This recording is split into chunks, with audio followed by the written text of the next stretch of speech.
மரண பயத்திலிருந்து விடுதலை கொடுத்து மரணத்தை சந்தோஷமாய் நீ வந்து பார் என்று சொல்லக்கூடிய தைரியத்தை கொடுக்கிறவர் இயேசு கிறிஸ்து. இன்றைக்கு உங்களுடைய உள்ளத்தில் இருக்கிற மரண பயத்திலிருந்து விடுதலை இயேசு தரப்போகிறார். ஏதோ ஒரு பயம், கடன்காரர்கள் வந்துடுவாங்களோ நீ பயம், இந்த பொல்லாத மனிதர்கள் வந்து என்னை தாக்கிடுவாங்களோ நீ பயம், இப்படி பலவிதமான பயங்களில் சிக்கி இருக்கிறவங்களுக்கு ஒரு பெரிய விடுதலை ஆண்டவர் தரப்போகிறார். வேத புஸ்தகத்தில் 1 யோவான் 3:8 பாவம் செய்கிறவன் பிசாசினால் உண்டாயிருக்கிறான், ஏனெனில் பிசாசானவன் ஆதி முதல் பாவம் செய்கிறான். பிசாசினுடைய கிரியைகளை அழிக்கும்படிக்கே தேவனுடைய குமாரன் வெளிப்பட்டார். பிசாசினுடைய கிரியைகளை அழிக்கும்படிக்கு தேவகுமாரனாகிய இயேசு இந்த உலகத்திலே வெளிப்பட்டார். 2000 ஆண்டுகளுக்கு முன்பாய் வானத்தையும் பூமியை உண்டாக்கின தேவன் மனிதனாக இந்த உலகத்தில் வந்தார். அப்பொழுது அவருக்கு கொடுக்கப்பட்ட பெயர்தான் இயேசு கிறிஸ்து என்பது. காணக்கூடாத இறைவன், ஒருவரும் சேரக்கூடாத ஒளியில் வாசம் பண்ணுகிறவர், மனிதரில் ஒருவரும் கண்டிராதவர், நம்மை போல ஒரு மனிதனாக இந்த உலகத்தில் அவதரித்தார். அவர் தன்னுடைய தெய்வீக தன்மையை பரலோகத்திலே வைத்துவிட்டு சாதாரண ஒரு மனிதனாக இந்த உலகத்தில் அவதரித்தார்.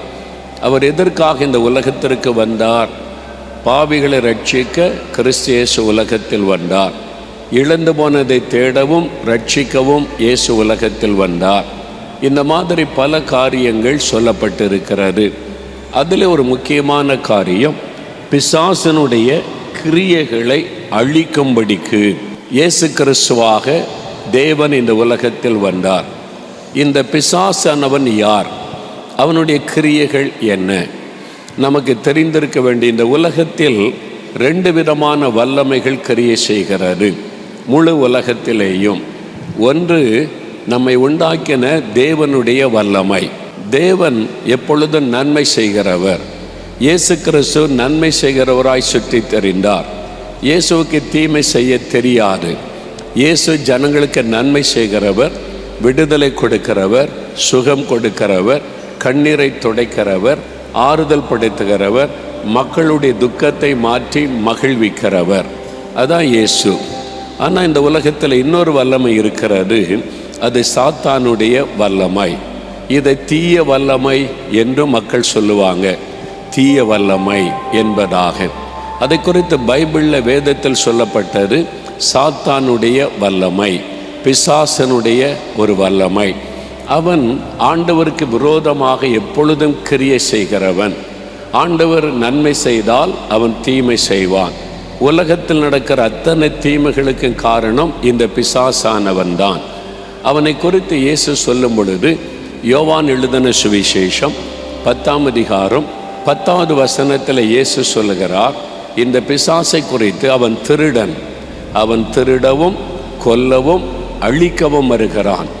மனிதர்களுடைய சமாதானத்தை திருடி விடுவான், மனிதருடைய சுகத்தை திருடி விடுவான், மனிதர்களுடைய நம்பிக்கையை திருடி விடுவான். இந்த மாதிரி அவன் திருடன், அவன் கொல்லுகிறவன், அழிக்கிறவன் என்று இயேசு அவனை பற்றி சொல்லுகிறார். நம்முடைய வாழ்க்கையில் உள்ள எல்லா தீமைக்கும் காரணம் அந்த பிசாசை தான். பாவத்தை கொண்டு வந்து நம்முடைய சமாதானத்தை கெடுத்து விடுவான். ஒரு வியாதியை கொண்டு வந்து நம்முடைய சரீர ஆரோக்கியத்தை திருடி விடுவான். குடும்பத்துக்குள்ளே குழப்பத்தை கொண்டு வந்து குடும்ப சமாதானத்தை அழித்து விடுவான். ஆண்டவர் நமக்கு செய்கிற நன்மைகளை தடுப்பதும் அதை கெடுப்பதும் இந்த பிசாசானவன் தான். அவன் தீமை செய்கிறவன், அவனுக்கு நன்மை செய்ய தெரியாது. ஆனால் நன்மை செய்வதைப் போல ஏமாற்றுகிறவன் இந்த பிசாசானவன். அவன் ஏமாற்றுக்காரன். அவனை குறித்து ஆண்டவர் சொல்கிறார், அவன் பொய்யனும் பொய்க்கு பிதாவுமாயிருக்கிறான். யோவான் 8:44 இயேசு இந்த சாத்தானை பற்றி சொல்லும் பொழுது, அவன் பொய்யன், அவன் பொய் சொல்லுகிறவன், பொய்யான காரியத்தை நம்மை நம்ப வைப்பான், பொய்யான காரியத்தை மக்களுக்குள்ளே பரவ செய்வான், பொய்யான காரியத்தை சொல்லி சொல்லி தவறான நம்பிக்கைக்குள்ளே நடத்தி நம்மை அடிமையாக்கி விடுவான். என்னென்றால் அவன் பொய்யன், மெய் மாதிரி உண்மை மாதிரி அவன் நடிப்பான், ஏமாற்றுவான். இதுதான் பிசாசனுடைய கிரியைகள் என்று வேதத்தில் சொல்லப்பட்டிருக்கிறது. அவன் தீமை செய்கிறவனும் அழிக்கிறவனும் பொய்யனும் ஏமாற்று காரணமாக அவன் இருக்கிறான். அவன் நம்மை ஏமாற்றுவான். பொய் சொல்லி நம்முடைய வாழ்க்கையை அழிப்பதற்கு அவன் கிரியை செய்வான். பொய்யான தெய்வங்களை உண்டாக்குவான். பொய்யான கிரியைகளை உண்டாக்கி மனிதர்களை நம்ப வைத்து ஏமாற்றம் அடைய செய்வான். இதான் சாத்தானுடைய கிரியைகள். ஆனால் இந்த பிசாசனுடைய கிரியைகளை அழிக்கும்படிக்கு இயேசு வெளிப்பட்டார். இயேசு அதை அழித்தாரா? சிலுவையிலே அழித்தார். அவர் சிலுவையில் இரத்தம் சிந்தி மரித்த பொழுது பிசாசனுடைய கிரியைகள் மீது ஜெயம் எடுத்தார். அவர் ஜெயித்ததனால அவரால் தான் பிசாசின் கிரியைகளை அழித்து நமக்கு விடுதலை தர முடியும். இயேசுதான் மெய்யான விடுதலை தர முடியும். அதனால் தான் யோவான் 8:36 இயேசு சொல்லுகிறார், இயேசு கிறிஸ்துவாகிய நான், குமாரனாகிய நான் உங்களை விடுதலையாக்கினால் நீங்கள் மெய்யாகவே விடுதலை ஆவீர்கள் என்று இயேசு சொல்லுகிறார். மெய்யான ஒரு விடுதலை இயேசுதான் தர முடியும்.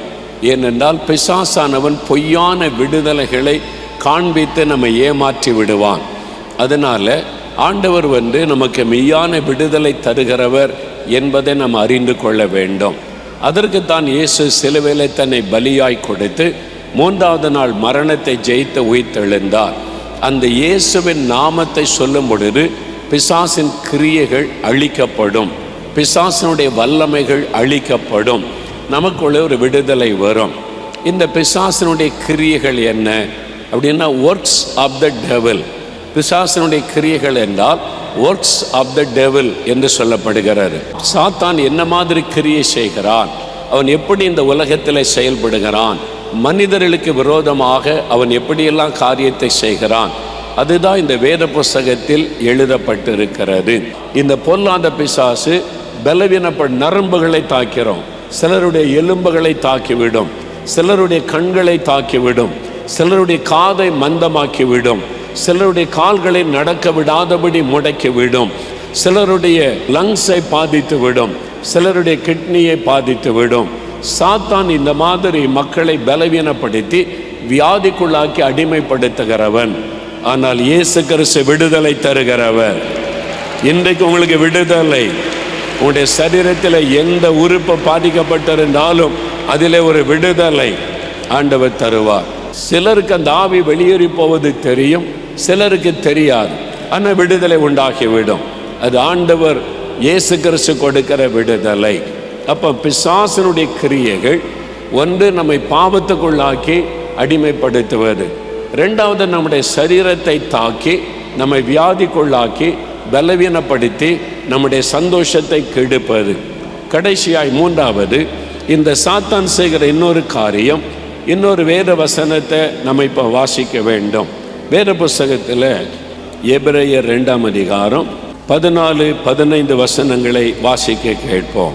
மரணத்திற்கு அதிகாரியாக இருக்கிற பிசாசானவனை தன்னுடைய மரணத்தினாலே அழிக்கும்படிக்கு, அதனால் தான் இயேசு சிலுவையிலே மரிக்க ஒப்பு கொடுத்தார்.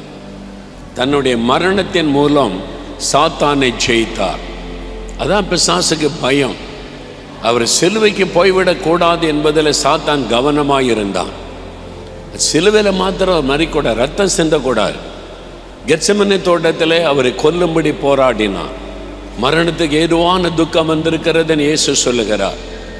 மலையிலிருந்து தள்ளி கொல்ல பார்க்குறாங்க, ஆனால் கொல்ல முடியலை. இயேசுவை கொலை செய்ய பல விதத்தில் முயற்சி பண்ணாங்க மதவாதிகள், எதுவும் அவங்கள தொட முடியலை. ஏன்னா அவர் சிலுவையில் போய் பரிசுத்தமுள்ள ரத்தத்தை சிந்திட்டா சாத்தானுடைய கிரியை அழிக்கப்பட்டுரும். அங்கே தான் அவர் ஜெயிக்க போகிறார். 3வது நாள் மரணத்தை ஜெயித்து உயிரோடு எழும்பிட்டா மரணத்திற்கு அதிகாரியாக இருக்கிற பிசாசின் கிரியை அழிக்கப்பட்டு விடும். சாத்தானுக்கு அது தெரியும். அதனால தான் அவரை சிலுவைக்கு போகக்கூடாது என்பதில் கவனமானார். அதனால தான் இன்றைக்கி சிலர் பாருங்கள், இயேசுவை நம்புகிறோம், ஆனால் அவர் சிலுவையில் மரித்தார் என்பதை நம்ப முடியாது. நீங்கள் நம்பினாலும் நம்பாவிட்டாலும் அவர் மரித்து உயிர்த்தெழுந்தது உண்மை. அவர் மரணத்தின் மூலமாகத்தான் சாத்தானை ஜெயித்தார். அவருடைய மரணம் இரத்தத்தின் மூலமாக தான் பிசாசின் வல்லமை அழித்தார். அதை நம்பினா விடுதலை வந்துருன்னு சாத்தானுக்கு தெரியும்.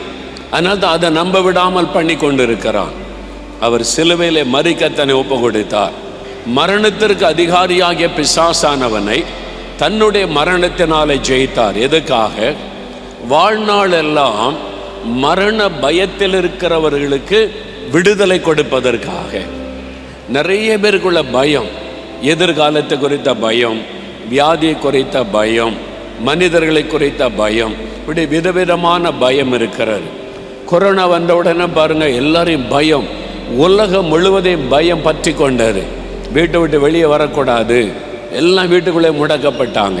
மாஸ்க் போடணும், எல்லாரும் மாஸ்க் போட்டுட்டாங்க. பயம்.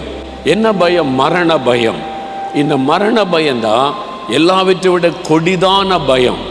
அந்த வசனம் சொல்லுகிறது, ஜீவ காலமெல்லாம் மரண பயத்துக்கு அடிமையானவர்களை விடுதலையாக்கும்படி இயேசு சிலுவையிலே மரணத்தை ருசி பார்த்தார். ஒரு மரண பயம் சிலருக்குள்ள. நான் மரிச்சிருவனோ, செத்துருவனோ, இருதயத்தில் வலிக்குது, நான் செத்துருவனோ பயம். ராத்திரியில் தூங்க போனா காலையில் உயிரோடு எழும்புவோன்னு தெரியலையே, மரண பயம். தூங்குறதற்கு பயம். சிலருக்கு வண்டியில் ஏறினா இது விபத்துக்குள்ளாகி செத்துருவனோ ஒரு பயம். பயங்களிலேயே ரொம்ப கொடூரமான பயம் மரண பயம். நான் மரிச்சிருவனோ செத்துருவனோ என்கிற பயம். அது பிசாசினிடத்திலிருந்து வருகிற பயம். சாத்தான் இந்த மரண பயத்தை மனிதர்களுக்குள்ளே உண்டாக்கி அவருடைய தூக்கத்தை கெடுத்து, நிம்மதியை கெடுத்து, அவருடைய வாழ்க்கையின் சந்தோஷத்தை கெடுத்து, எப்பொழுதும் ஒரு மரண பயம். ஏன்னே விளங்க முடியல. இதை சொன்னால் மற்றவங்க நம்புவாங்களா? எனக்குள்ளே ஒரு மரண பயம் இருந்துக்கிட்டே இருக்குது. இன்றைக்கி செத்துருவனோ, ராத்திரி செத்துருவனோ, அல்லது இந்த காரு விபத்துக்குள்ளாக்கி மறிச்சிருவனோ, எனக்கு அப்படியே ஒரு மரண பயம். வெளியே சொல்ல முடியலையே, சொன்னால் நம்புவாங்களா? எப்படி நம்புவாங்க? இதெல்லாம் உங்கள் கற்பனைன்னு சொல்லிடுவாங்களே, அதுவே ஒரு பயம். ஆனால் இந்த மரண பயம் பிசாசினால் வந்தது. நிறைய பேர் ராத்திரியில் தூங்க முடியல, நிம்மதியாக படுக்க முடியல. என்ன தூங்கி கொண்டிருக்கும் போதே உயிர் போயிட்டா அந்த மரண பயம். அது பிசாசினிடத்திலிருந்து வரக்கூடிய மரண பயம். ஆண்டவர் சொல்லுகிறார், அந்த மரண பயத்திலிருந்து நம்மை விடுதலையாக்க இயேசு மரணத்தை ஜெயித்தார், சாத்தானை ஜெயித்தார், அந்த மரணத்திற்கு அதிகாரியாகிய பிசாசை ஜெயித்தார். அதிலிருந்து நமக்கு விடுதலை கொடுப்பதற்காக அநேகர் வந்து சொல்லியிருக்கிறாங்க, ஐயா மரண பயம், செத்துருவனோ மரிச்சிருவனோ, அவ்வளவுதானோ, இதுதான் கடைசி நாளோ நீ வாழ்ந்தேன். இயேசு என்னை தொட்டார், அந்த மரண பயத்தின் ஆவி என்னை விட்டு விலகினது, இப்போ எனக்கு மரண பயமே இல்லை. அப்படி சொல்கிறவங்க நிறைய பேர் விடுதலை பெற்றிருக்கிறாங்க. அப்போ அதுலேருந்து விடுதலை பெற்றான்னு தெரியுமா, மரண பயமே இருக்காது. மரணத்துக்கு சவால் விடுவீங்க, மரணமே உன் கூர் எங்கே, பாதாளமே உன் ஜெயம் எங்கே? மரணத்தை ஜெயித்த இயேசு என்னோடு இருக்கிறார், அதனால மரணத்துக்கு இந்த பயம் இல்லை. அப்படி சொல்லுகிற ஒரு அனுபவத்தை தருகிறவர் இயேசு கிறிஸ்து. மரண பயத்திலிருந்து விடுதலை கொடுத்து மரணத்தை சந்தோஷமாய் நீ வந்து பார் என்று சொல்லக்கூடிய தைரியத்தை கொடுக்கிறவர் இயேசு கிறிஸ்து. இன்றைக்கு உங்களுடைய உள்ளத்தில் இருக்கிற மரண பயத்திலிருந்து விடுதலை இயேசு தரப்போகிறார். ஏதோ ஒரு பயம், கடன்காரர்கள் வந்துடுவாங்களோ நீ பயம், இந்த பொல்லாத மனிதர்கள் வந்து என்னை தாக்கிடுவாங்களோ நீ பயம், இப்படி பலவிதமான பயங்களில் சிக்கி இருக்கிறவங்களுக்கு ஒரு பெரிய விடுதலை ஆண்டவர் தரப்போகிறார். பிரியமானவர்களே, இயேசுவின் நாமத்தில் உங்களை வாழ்த்துகிறேன். தைரியமாக இருக்கீங்களா? சுகமாக இருக்கீங்களா? சூழ்நிலை பார்த்து பயந்துட்டீங்களா? பயப்படாதங்க. சாத்தான் நமக்குள்ளே பயத்தை கொண்டு வரதுக்கு ரொம்ப தீவிரமாக இருக்கிறான். ஒரு செய்தியின் மூலமாய், சில மனிதர்கள் மூலமாய், சில தவறான செய்திகள் நமக்கு சொல்லப்படுவதன் மூலமாய் சாத்தான் நம்மை பயப்படுத்துவதற்கு என்ன உண்டு அதை எல்லாம் செய்வான். ஆண்டவர் பாருங்க, நீ பயப்படாத, நான் கூட இருக்கிறேன்னு சொல்லுவார். அப்போ அந்த பொருளாத பயத்தை கொண்டு ஒரு ஆவியை எதிர்த்து ஜெபிக்கணும். பிசாசுக்கு எதிர்த்து நில்லுங்கள், உங்களை விட்டு ஓடி போவான். ராத்திரெல்லாம் தூங்க முடியல, படப்படப்பா வருது, தூங்க முடியாதபடி பொல்லாத காட்சிகள்லாம் வருது, அப்படிலாம் கலங்குறீங்களா? விசுவாசத்தோடு நீங்கள் ஜெபிச்சிங்கன்னா போதும், இன்றைக்கு நீங்கள் ஜெயம் பெறுவீங்க. நம்ம ஜெபிக்கலாமா? எல்லாரும் ஒருமனப்பட்டு இந்த பயத்தை கொண்டு ஒரு ஆவி விலகட்டும், ஆண்டவர் ஜெயம் கொடுத்து நடத்தும் என்று சொல்லி ஜெபிக்கலாமா? நாம் ஜெபிக்கலாம். தகப்பனே, இந்த பிள்ளைகள் உம்முடைய சமூகத்திலே காத்திருந்து ஒவ்வொரு நாளும் கருத்தாக ஜெபிக்கிறாங்க, உம்முடைய வசனத்தை கேட்டு ஜெபிக்கிறாங்க, உம்முடைய வார்த்தைக்கு கீழ்ப்படிந்து ஒப்பு கொடுத்து ஜெபிக்கிறாங்க. உம்முடைய வசனத்தை விசுவாசத்தை ஜெபிக்கிறாங்க. இந்த பிள்ளைகளுடைய விசுவாசத்தை கனப்படுத்தும்படி இன்றைக்கு நீர் அற்புதம் செய்யணும் ஆண்டவரே. விசேஷமா இந்த பொருளாத பிசாசு கொண்டு வருகிற பயம், ஆண்டவரை பயப்படுத்துகிற சொப்பனங்கள், பயப்படுத்துகிற காட்சிகள், சூழ்நிலைகளை குறித்த பயம் இயேசு கிறிஸ்துவின் நாமத்தில் அவருடைய உள்ளத்தை விட்டு விலகட்டும். பயத்தை கொண்டு வருகிற பொருளாத ஆவிகளை இயேசு கிறிஸ்துவின் நாமத்தில் நான் துரத்துகிறேன். பயத்தை கொண்டு வருகிற பிசாசின் கிரியைகள் அழிக்கப்பட்டு போகட்டும். பொல்லாத அந்த அசுத்த ஆவிகள் விலகட்டும். இந்த நிமிஷத்தில் இந்த ஆவியானவர் அவளை ஆட்கொள்ளும். பரிசுத்த ஆவியானவர்களை நிரப்பி ஆட்கொள்ளும். ஆவியானவர்களை பலப்படுத்தி நடத்தும். இனி ஒரு நாளும் பயப்படாதபடி காத்துக்கொள்ளும். தூக்கத்தை கெடுக்கிற அந்த ஆவிகள் அழியட்டும். பயத்தினால் இவருடைய சரீரத்திலே நோய்களை கொண்டு வருகிற சாத்தானுடைய கிரியைகள் அழியட்டும். இவருடைய ஆசீர்வாதத்தை முடக்க நினைக்கிற ஆவிகள் அழியட்டும். அவைகள் விலகி போகிறதற்காய் ஸ்தோத்திரம்.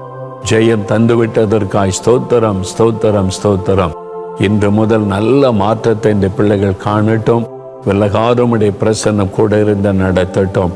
இயேசு கிறிஸ்துவின் நாமத்தில் ஜெபிக்கிறோம் பிதாவே. ஆமேன், ஆமேன்.